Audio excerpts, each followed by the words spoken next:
अपनी बात पर जो कायम न रहे, ऐसे आचार विद्वान ब्राह्मण साधु का अपयश होता है।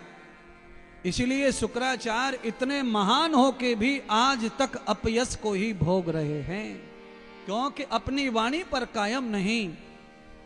अच्छा कह दिया तो कह दिया, फिर उसमें बुराई खोजने की आवश्यकता नहीं थी। पर समाज में 70-80% लोग ऐसे ही हैं, आज अच्छा कह देंगे, कल बुराई खोजना शुरू कर देंगे। क्या खराब हो रहा है, क्या गलत चल रहा है, क्या चल रही है अफवाह, क्या चल रहा है फुसला, इन पर ध्यान चला जाएगा, चिंतन चला जाएगा। तुमने जैसा देखा वैसा पाया और तुम्हारे साथ में वैसा ही रिलेशन है, तो तुमको तो केवल अपने जीवन पर फोकस करना है। दुनिया में कौन सी हवा उड़ रही है?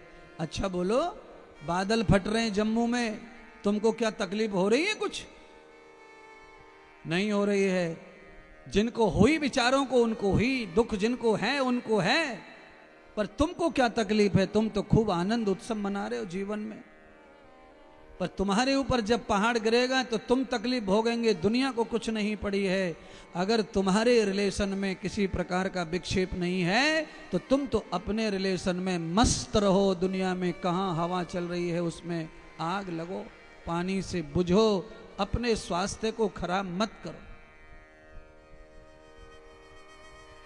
अपने प्रेम श्रृंखला को बनाए रखो, चाहे वो घर में हो, पड़ोसी का हो, बाहर का हो। दुनिया में किसी से भी तुम्हारा रिलेशन अच्छा है, तुम्हारा अच्छा है तो अच्छा ही मानो उसको, चाहे उस आदमी में 50 दोष हैं रहे। अरे डॉक्टरों में 1000 दोष होते, तो क्या वो डॉक्टर अपने दोस्त मरीज में घुसेड़ते? मरीज को ठीक करने का योजना उनके पास है तो वो वही प्रैक्टिस करते हैं, वही प्रयत्न करते हैं। दोष अपने होते हैं निजी, तुम्हारे ऊपर जब उनका प्रहार हो तब तुम रिएक्शन करते रहो। पर दुनिया के बहकावे में आकर कभी घर में क्लेश खड़ा नहीं करना चाहिए, ये ध्यान रखना। किसी भी घर में कलेश घर के लोगों की वजह से नहीं, बाहर के लोगों को घर की आकर घर की बातों को बताकर, दूसरों की सुनकर, अपनी कहकर, जो घर में अग्नि में हवा लगती है तो हवा के कारण अग्नि बढ़ती ही चली जाती है। इसीलिए घर की बात बाहर जानी नहीं चाहिए और बाहर से किसी से ज्ञान घर के लिए लेने की जरूरत नहीं है। क्यों? कहावत है कि सब घर चूल्हे काले, जो घर देखा नहीं वही कुशल लगता है। पर उनके घर में जरा रह के तो देखो 2-3 दिन, पता चल जाएगा कि तुम्हारा कितना बढ़िया था इनके घर से। तुम्हारी पत्नी बढ़िया थी, तुम्हारे पप्पा बढ़िया थे, तुम्हारी बहू भी बढ़िया थी, इस घर में तो बड़ा आतंक है। पर बात क्या है? खिड़की के ऊपर शीशा, शीशा के ऊपर पर्दा, अब पर्दे के ऊपर शीशा, शीशा के ऊपर खिड़की। कैसे समझे इस घर में क्या तूफान है? वो तो तूफान तब समझेगा जब तुम बिस्तर पे सो, उसी घर में खाओ, उसी घर में नहाओ, उसी घर में बत रहो, तब समझेगा वो। इसीलिए घर घर चूल्हा काला, ये कहावत का तात्पर्य है कि आपको अपने कष्ट, अपनी परेशानी, परिवार की बुराइयां दुखड़ियां दिखती हैं। अपनी सास खराब दिखती है, अपनी बहू खराब दिखती है, दूसरे की सास बढ़िया दिखे, दूसरे की बहू बढ़िया दिखे। अरे कम से कम ज्यादा नहीं, 15 दिन बहू बन के जाओ तो सही बढ़िया वाली सास के घर पे रह के तो आओ कुछ दिन, पता चलेगा सास कौन सी बढ़िया है।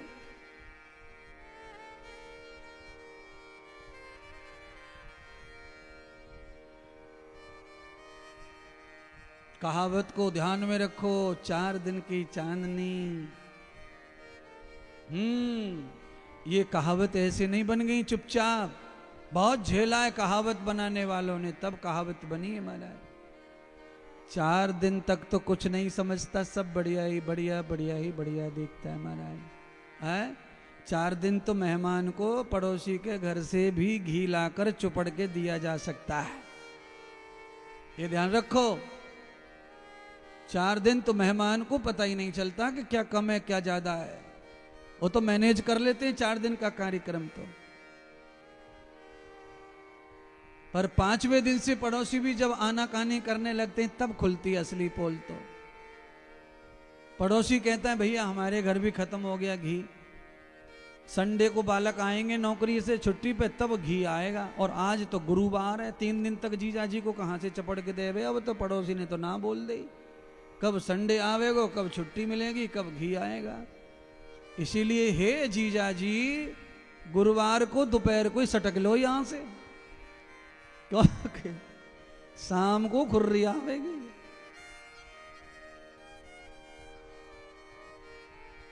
रूखी सूखी खाए के ठंडा पानी पी, देख पराई चोपड़ी मत ललचावे जी।